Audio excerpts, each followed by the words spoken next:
નમસ્કાર ખેડૂત મિત્રો, આજના વિડીયોની અંદર આપણે જાણીશું કે 17મો હપ્તો કઈ તારીખે આવશે અને બાકી રહેલ પાછળના જે પણ હપ્તા છે એટલે કે 14મો 15મો કે 16મો હપ્તો બાકી હોય તો એ હપ્તો મેળવવા માટે શું કરવું પડશે, પછી કયા ખેડૂતોને હવે હપ્તા નહીં મળે, સાથે આપણે જાણીશું કે આ વર્ષે 18મો હપ્તો ક્યારે આવશે, ત્યાર પછી ચૂંટણી પહેલાં ખેડૂતોના વોટ લેવા માટે સરકાર શું જાહેરાત કરશે અને કયા ખેડૂતોના હપ્તા છે એ પરત લેવામાં આવશે, સાથે આપણે જાણીશું કે પોસ્ટ ઓફિસની અંદર ખાતું ખોલાવવામાં આવે તો મિત્રો એ ખાતા થકી પીએમ કિસાન યોજનાની અંદર ખેડૂતોને શું ફાયદો થશે એમની માહિતી આજના આ વિડીયોની અંદર જાણીશું। મિત્રો, દરેક માહિતી જણાવું એ પહેલાં ગુજરાતના જે પણ ખેડૂત મિત્રો આ એક ખેડૂત ન્યૂઝ ચેનલ ઉપર નવા હોય એમને વિનંતી કરી કે ચેનલને સબસ્ક્રાઇબ કરી લેજો, જેથી કરીને દિવસભરના કામના અને ઉપયોગી સમાચાર છે એ સૌથી પહેલાં તમને આ ચેનલના માધ્યમથી મળી જાય।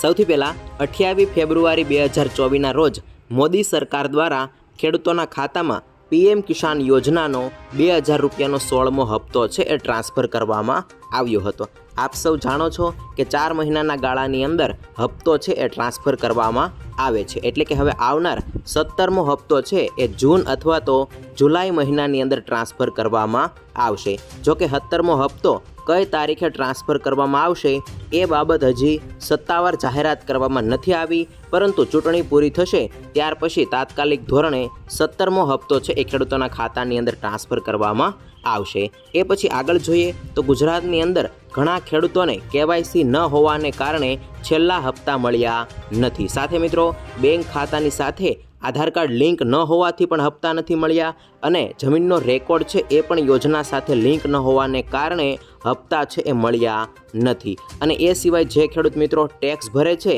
એમને પણ 2000 રૂપિયાના હપ્તા છે એ આપવામાં આવ્યા નથી। આ સિવાય ઘણા બધા એવા કારણો છે કે જે કારણો અંતર્ગત ખેડૂતોના 2000 રૂપિયાના હપ્તા છે એ અટકી ગયા છે। તો મિત્રો, આ અટકેલા હપ્તા છે એ મેળવવા માટે ખેડૂતોએ શું કરવાનું, એટલે કે બાકી રહેલ હપ્તા મેળવવા માટે ખેડૂતોએ શું કરવાનું?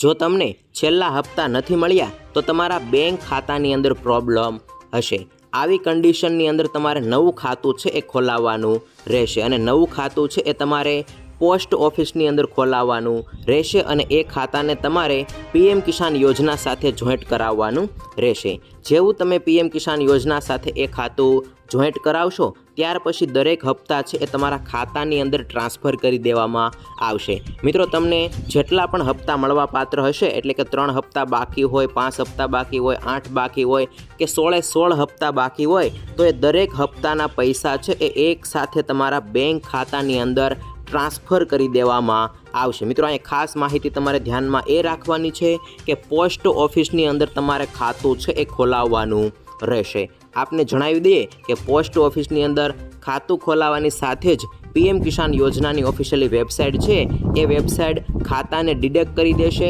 અને એની સાથે લિંક કરી દેશે। ત્યારબાદ બધા હપ્તા છે એ તમારા ખાતાની અંદર જમા કરી દેવામાં આવશે। મિત્રો, હાલમાં આ માહિતી છે એ સૂત્રોને આધારે મળી રહી છે, જે અંતર્ગત ખેડૂતોના ખાતાની અંદર એક સાથે બાકી રહેલ જેટલા પણ હપ્તા હતા એ પણ ટ્રાન્સફર કરવામાં આવ્યા છે। મિત્રો, હાલમાં એવી પણ માહિતી મળી રહી છે કે જે ખેડૂતોને છેલ્લા 3 હપ્તા 4 હપ્તા કે 5 હપ્તા બાકી હતા એમના એક સાથે પૈસા છે એ પણ આપી દેવામાં આવ્યા છે। અને અમારી પાસે એક ઉદાહરણ આવ્યું હતું કે જેમને 16 હપ્તા બાકી હતા તો એ 16 હપ્તા છે એ ટ્રાન્સફર કરી દેવામાં આવ્યા હતા અને ખાતું ખોલાવ્યાના થોડાક દિવસોની અંદર 32,000 રૂપિયા છે એના ખાતાની અંદર જમા પણ થઈ ગયા હતા। ખાસ તમારે ધ્યાન એ રાખવાનું છે કે પોસ્ટ ઓફિસની અંદર તમારે ખાતું છે એ ખોલાવવાનું રહેશે। આ છતાં પણ તમારા ગામની અંદર તમારે માહિતી જોતી હોય તો તમારી જે ગ્રામ પંચાયત હોય અથવા તો ગ્રામ સેવક હોય અથવા તો તમારી નજીક જ્યાં પોસ્ટ ઓફિસ આવેલી હોય ત્યાં જઈ અને તમે માહિતી છે એ પાક્કી મેળવી અને ત્યાર પછી ખાતું છે એ ખોલાવી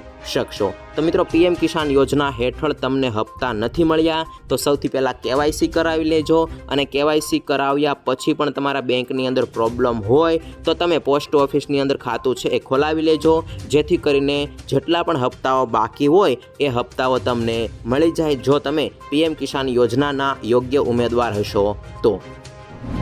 હવે આગળ જોઈએ તો ગુજરાતના કયા ખેડૂતોને 2000 રૂપિયાનો હપ્તો આપવામાં નહીં આવે અને કયા ખેડૂતો સામે કાર્યવાહી કરવામાં આવશે। તો મિત્રો, ગુજરાતની અંદર પીએમ કિસાન યોજના હેઠળ ખેડૂતોને 6000 રૂપિયા વાર્ષિક આપવામાં આવે છે અને એ રકમ જે ખેડૂતોના નામે જમીન છે એમને જ આપવામાં આવે છે। જો કોઈ ખેડૂત બીજાના ખેતરની અંદર કામ કરે છે એટલે કે ભાડે જમીન લીધેલી હોય અને ખેતી કરતા હોય એવા લોકોને હપ્તો આપવામાં નહીં આવે। હપ્તો મેળવવા માટે જમીન છે એ તમારા નામે હોવી જરૂરી છે અને વ્યક્તિ તેના માતા પિતાની જમીન ઉપર ખેતી કરતા હોય તો તેને પણ આ લાભ મળશે નહીં। જમીન જે વ્યક્તિના નામે છે એમને જ લાભ આપવામાં આવશે અને તમારે લાભ લેવો હોય તો તમારા માતા પિતાના નામે જમીન હોય તો એમાંથી તમારે નામ છે એ ટ્રાન્સફર કરાવવું પડશે, જમીનની અંદર પોતાનું નામ છે એ ચડાવવું પડશે અને ત્યાર પછી જ તમને લાભ આપવામાં આવશે। તો ભાડે જમીન રાખીને જે લોકો ખેતી કરે છે અથવા તો જેમના માતા પિતાના નામે જમીન છે એ લોકોના નામે જ હપ્તો છે એ મળવા પાત્ર રહેશે। ત્યાર પછી આગળ જોઈએ તો મિત્રો નકલી ખેડૂતો છે એમની સામે કાર્યવાહી કરવામાં આવશે। ગુજરાતની અંદર જે વ્યક્તિ સરકારી નોકરીમાં છે અથવા તો ઇન્કમ ટેક્સ રિટર્ન ફાઇલ કરે છે એવા લોકોને પીએમ કિસાન યોજના હેઠળ 2000 રૂપિયાનો હપ્તો છે એ આપવામાં આવતો નથી। જો ગુજરાતની અંદર કોઈ ખેડૂતોએ આવી રીતે એટલે કે ખોટી રીતે ફોર્મ ભર્યું હોય અને 2000 રૂપિયાનો હપ્તો છે એ મેળવેલો હોય તો સરકાર એની સામે કાર્યવાહી હાથ ધરશે અને સરકારે વચ્ચે વસૂલાત માટે નોટિસો છે એ પણ મોકલી હતી અને એવા ખેડૂતોને કહેવામાં આવ્યું હતું કે હપ્તો છે એ રિટર્ન કરવામાં આવે। તો ગુજરાતની અંદર જે ખેડૂતોએ ખોટી રીતે ફોર્મ ભરેલા છે અને હપ્તો મેળવી રહ્યા છે એવાની સામે સરકાર છે એ જિલ્લા વાઇઝ માહિતી કાઢી અને ત્યાર પછી એવા ખેડૂતોને નોટિસ મોકલશે।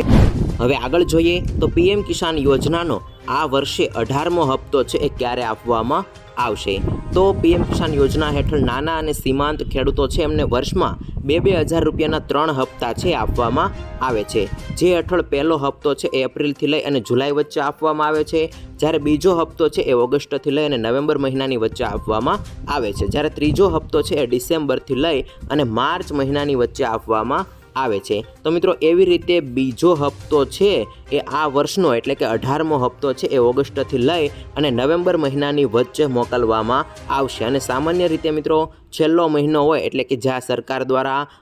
3 હપ્તા માટેનું જે લિસ્ટ બહાર પાડવામાં આવ્યું છે એની અંદર જે છેલ્લો મહિનો હોય એ મહિનાની અંદર હપ્તો છે એ ટ્રાન્સફર કરવામાં આવતો હોય છે। તો ઓગસ્ટથી નવેમ્બરની વચ્ચે નવેમ્બર મહિનાની અંદર 18મો હપ્તો છે એ ખેડૂતોના ખાતાની અંદર આવવાની શક્યતા છે। તો મિત્રો ખાસ કરીને નવેમ્બર મહિનાની અંદર 18મો હપ્તો આવશે અને એપ્રિલથી જુલાઈની વચ્ચેનો જે ક્વાર્ટર હોય એની અંદર જૂન જુલાઈની અંદર 17મો હપ્તો છે એ ખેડૂતોના ખાતાની અંદર આવવાની સંભાવના છે। ત્યાર પછી આગળ જોઈએ તો મિત્રો ગુજરાતની અંદર ચૂંટણી છે એ નજીક આવી રહી છે ત્યારે ખેડૂતો પાસેથી વોટ લેવા માટે સરકાર છે એ ખેડૂતોના ખાતાની અંદર વધારે પૈસા છે એ આપી શકે છે અને પીએમ કિસાન યોજના હેઠળ જે રકમ છે એની અંદર વધારો કરી શકે છે। મિત્રો હાલમાં 6,000 રૂપિયા ટ્રાન્સફર કરવામાં આવે છે, જે અંતર્ગત 2 એમ ટોટલ 3 હપ્તા છે એ ટ્રાન્સફર કરવામાં આવે છે 2,000ના અને જો રકમની અંદર વધારો કરવામાં આવશે અને 8,000 રૂપિયા કરવામાં આવશે તો 2,000 રૂપિયાના 4 હપ્તા છે એ વાર્ષિક ખેડૂતોને મોકલવામાં આવશે અને રકમની અંદર વધારો કરવામાં આવશે અને રકમ જો 9,000 રૂપિયા કરવામાં આવશે તો 3,000 રૂપિયાના 3 હપ્તા છે એ ખેડૂતોના ખાતાની અંદર મોકલવામાં આવશે। મિત્રો આપને જણાવી દઈએ કે હર એક ચૂંટણી આવે અથવા તો બજેટ રજૂ થવાનું હોય ત્યારે આ મુદ્દો ચર્ચામાં આવતો હોય છે કે પીએમ કિસાન યોજનાની જે